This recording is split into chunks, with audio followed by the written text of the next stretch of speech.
What's up everybody, welcome back to the channel. Today I have for you 3 amazingly advanced setups that are going to help you land in sparring and make you look like the most skilled person in the gym. First, I would like to thank XMartial for being a sponsor of this channel. They have training gear, they have apparel, you can get yourself outfitted for jiu-jitsu, for Muay Thai, and you can save 10% with my promo code Gabriel Varga.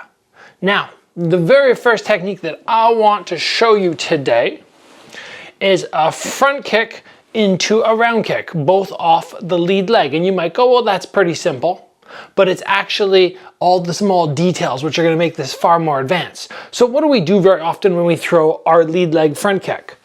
We put our foot right back down. But for today, what we're going to do is we're going to elevate it and keep it chambered. So it'd look like this. Why do we do that? Why do we take that little pause? Well, number one, if this guy decides to rush at us a second time, we can hit them again. But number two, after you hit somebody, if you stay in this chamber position, they're gonna probably look at you and go, oh, okay, that's the threat. The threat is right down the middle. They're thinking one, and they don't really know what to do. And chances are, when you front kick somebody, they're gonna get shifted backwards a little bit. So the next element is the landing. How do we land? Normally we would throw our front kick and we would land it here. But I want you to execute a skip as you come down. So we go 1, little pause, 2. On that skip, we're actually gonna move slightly forward, presuming this person got shifted backwards. So if I hit them around here, I give them the front kick and they move back to that position, boom. Now I land, I close the distance, and now I come high on my round kick. I absolutely love this, and if you're going, oh, that looks kind of familiar, who have I seen do something like that before? It would probably be Jonathan Haggerty. He does little things like this. He'll kick, he'll chamber, and then he'll come off the same leg. And I love the fact that we can close distance on this person, be way back here, and either aggressively skip forward, or just be slightly out of range after we land, boom, and then skip and close that distance. If it was done a little bit faster, presuming again they get knocked backwards, probably like this. Boom, pause, coming straight in. I love this one, and I think you will enjoy playing around with it, either on the bag or in sparring. And little tip before we move on, to do this, make sure your standing leg is flat-footed. A lot of people, when they front kick, they elevate through the heel, and then when you re-chamber, you're left going, whoa. You should not be elevating through the heel. Anyway, when you front kick, I get flat-footed, I thrust my hips slightly forward, boom, and then I'm here chambered, flat-footed, and stuck to the floor. Now the next one is again working off the front kick. We lift up, and we realize, oh, they're out of range, right? Maybe they slid backwards, whatever the reason is. I come here, and I go, huh.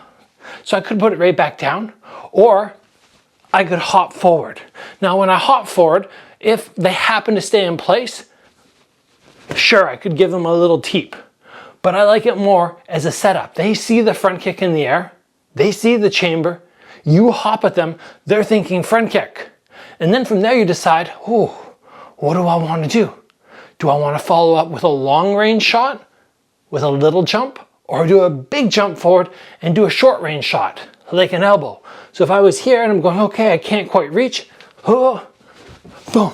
I could throw the front kick, or I could just lift and come straight in. But you're still gonna get that reaction because they're thinking about this leg. 1, 2, or a little bit longer range. 1, 2, just something small like that. I lift, I pause, just give them a second to think. And on this one, again, we wanna stay flat-footed until we slide. Flat-footed, up to the ball of the foot, flat-footed as soon as it hits back down, and I can go stationary again. Having that foot down to the floor is gonna give us so much more balance.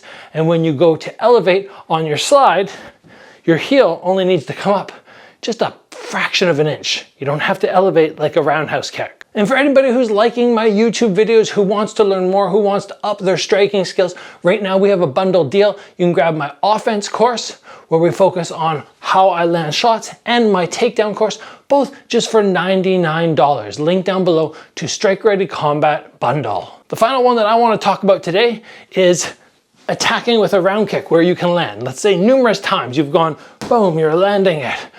Boom, you're landing it. But what you notice is now they're starting to check it, or they're starting to block. They're standing in place and you're not landing clean like you want to. What can we do with that? How can we utilize this defense to our advantage? Well, we're going to do the exact same thing, except we're not going to worry about the extension at the end. We're going to come up, it looks like the exact same kick, but I just keep my legs slightly chambered. Don't do that extension. Now from here I have two options.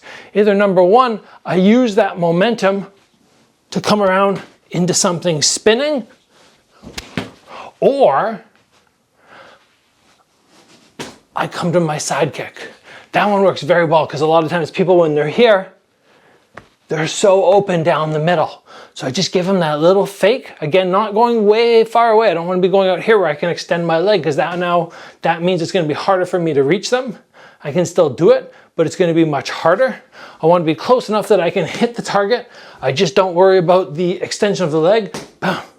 And on this one, I'm not going to put as much force into my body on the rotation. I'm not going to be going, woo. I'm going to be going more like this, just to there. So then I can jam that side kick in. If I want to do the full rotation, then sure, come around and find that knockout technique.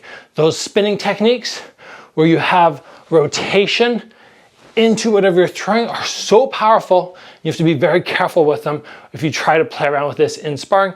Whatever I give you guys, always practice first at home or at the gym with a bag, so you can start gauging, ooh, how dangerous is this technique?